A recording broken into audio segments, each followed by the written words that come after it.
بسم اللہ الرحمن الرحیم۔ منزل بمنزل کربلا، قسط نمبر 16۔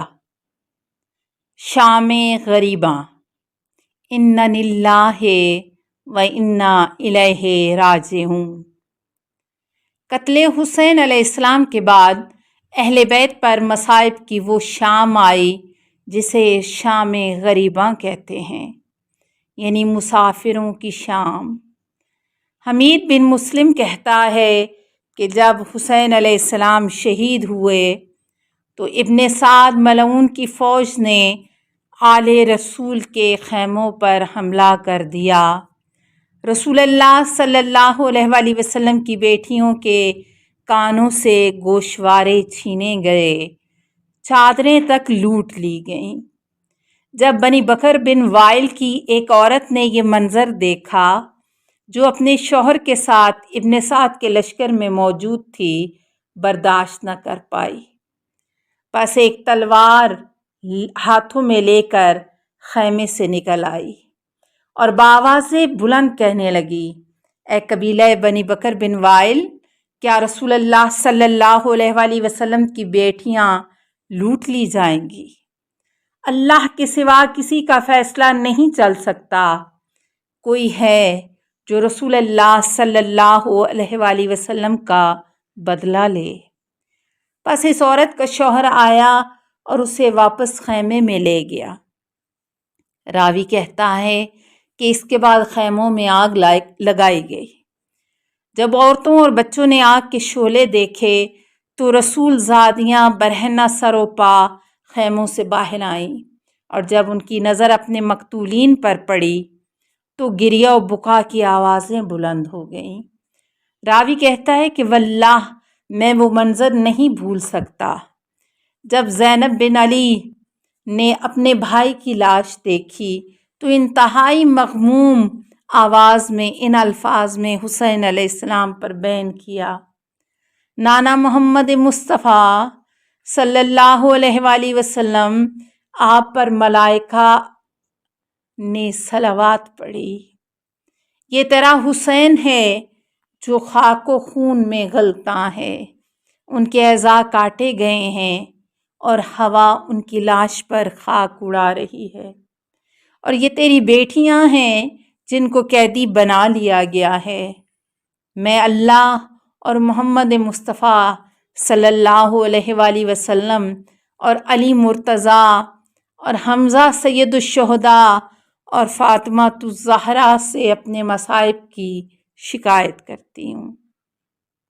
سامعین، دوسری روایت کے مطابق بی بی نے حسین علیہ السلام پر یوں بیان کیا، نانا محمد مصطفیٰ، تیری بیٹیاں اسیر کر لی گئی ہیں اور تیری ذریت قتل کر دی گئی ہے، اور ہوا ان کی لاشوں پر خاک اڑا رہی ہے۔ یہ تیرا حسین ہے جنہیں پس گردن سر تن سے جدا کر کے ان کا امامہ لوٹ لیا گیا ہے۔ میں قربان جاؤں اس پر جس کا لشکر سوموار کے دن لوٹ لیا گیا۔ میری جان قربان ہو اس پر جو ایسا ہمارے درمیان سے غائب ہوا ہے کہ اب اس کے لوٹ کر آنے کی کوئی امید نہیں بچی۔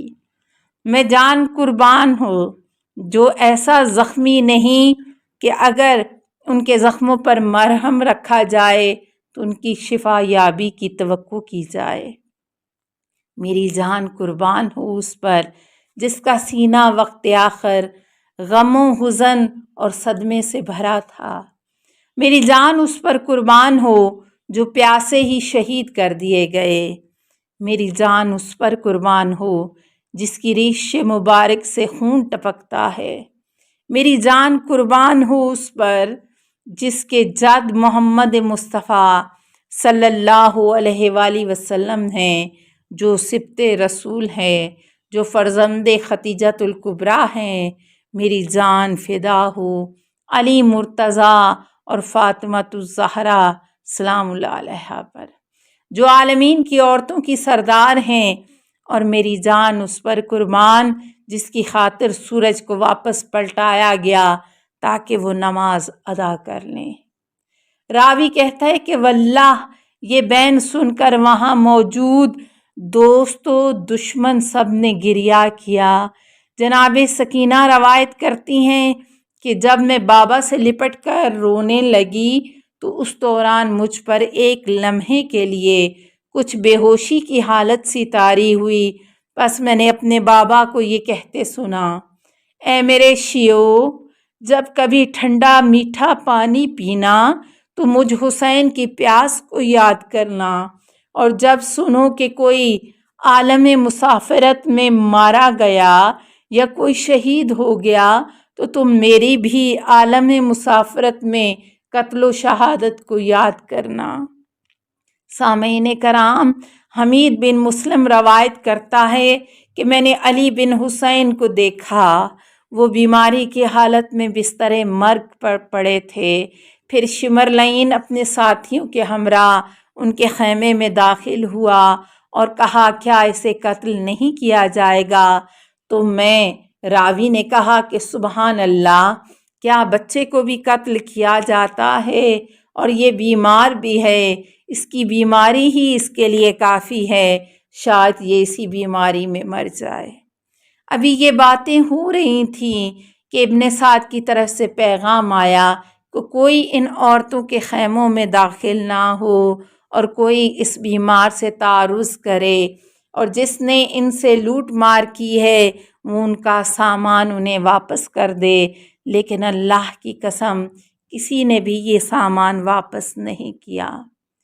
کتاب اخبار الدول میں کرمانی لکھتے ہیں کہ شمر نے علی ابن الحسین کو قتل کرنا چاہا، لیکن زینب بنت علی اس کے ارادے میں حائل ہو گئیں اور بی بی کہنے لگیں، واللہ یہ اس وقت تک قتل نہ ہوں گے جب تک مجھ زینب کو قتل نہ کیا جائے۔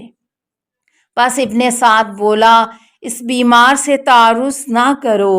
الحوف میں ابن طاؤس کی روایت ہے کہ اہل بیت مصطفیٰ کے خیموں کی تاراجی کے بعد ابن سعد اپنی فوج میں واپس آیا اور آواز لگائی کہ حسین کی لاش کون پامال کرے گا؟ پس 10 ملعونوں نے اپنے گھوڑے آگے کیے، جنہوں نے زینت عرش خدا، سرور قلب مصطفیٰ اور مرتضیٰ، عزیز زہرا اور برادر حسن مجتبیٰ سبز قبا کے عرش الہی کے ہم پلہ سینہ اقدس اور پشت امامت کو اپنے گھوڑے کے سموں تلے پامال کر دیا۔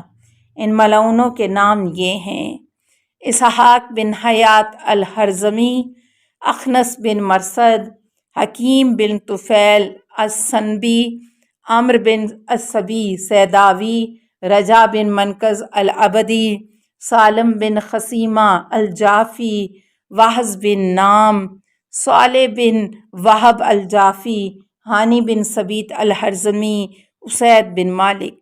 ان سب پر اللہ کی لعنت ہو۔ راوی کہتا ہے کہ جب یہ ملعون کوفہ پہنچے اور ابن زیاد ملعون کے پاس جا کر اپنا یہ کارنامہ بیان کیا تو اس نے انہیں معمولی سا انعام دے کر رخصت کر دیا۔ دنیا میں بھی خسارہ اور آخرت میں بھی خسارہ۔ ابو عمر الزاہد کہتا ہے کہ جب ہم نے ان 10 افراد کے متعلق تحقیق کی تو پتہ چلا کہ یہ سب کے سب اولاد زنا تھے، لعنت اللہ علیہم۔ سامعین کرام، اہل بیت مصطفیٰ پاک امام حسین کی شہادت کے بعد ان کی اسیری اور سفر کوفہ کی تیاری۔ الکامل البھائی میں روایت ہے کہ ابن سعد لعین روز عاشور اور اس سے اگلے دن زوال تک کربلا میں مقیم رہا۔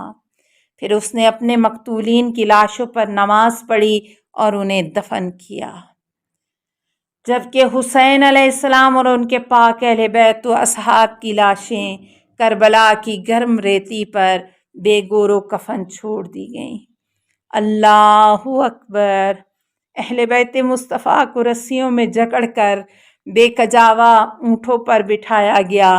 ان کے چہرے دشمنوں کے سامنے کھلے تھے اور انہیں اس طرح اسیر کر کے لے جایا گیا جس طرح سے ترک کو دیلم کے غلاموں اور کنیزوں کو لے جایا جاتا ہے۔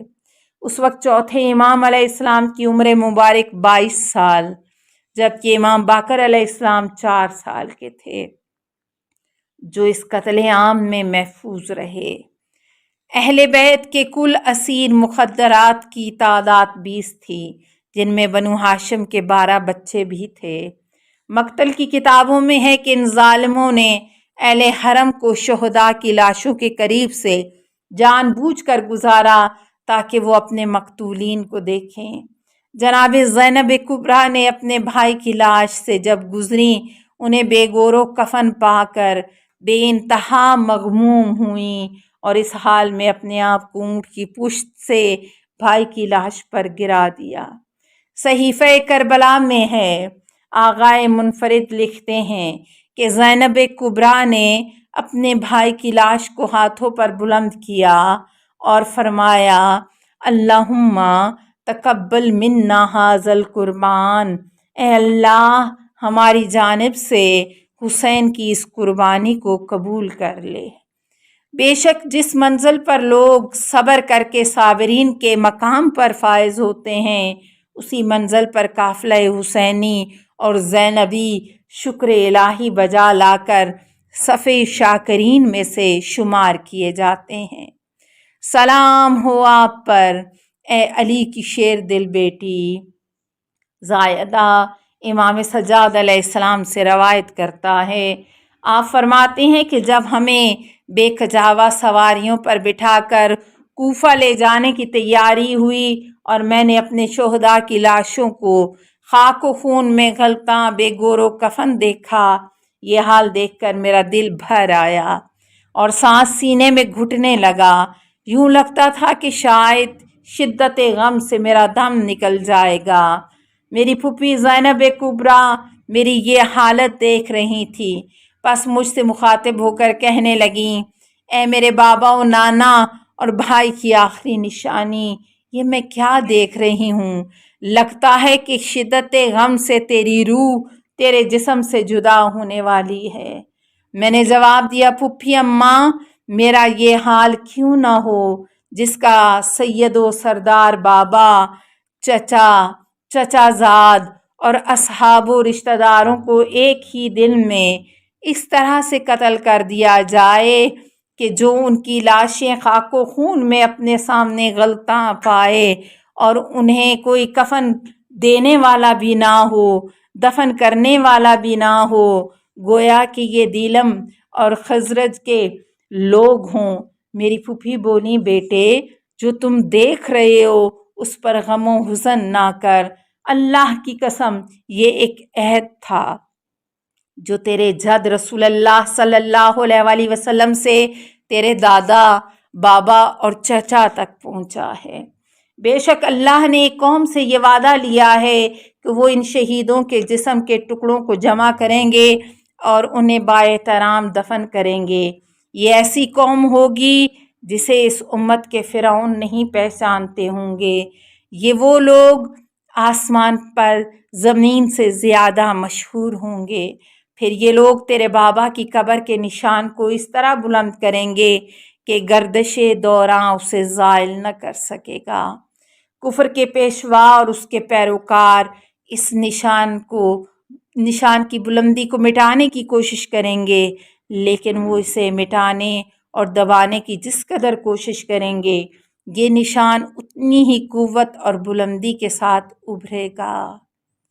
السلام علیکہ یا ابا عبداللہ الحسین۔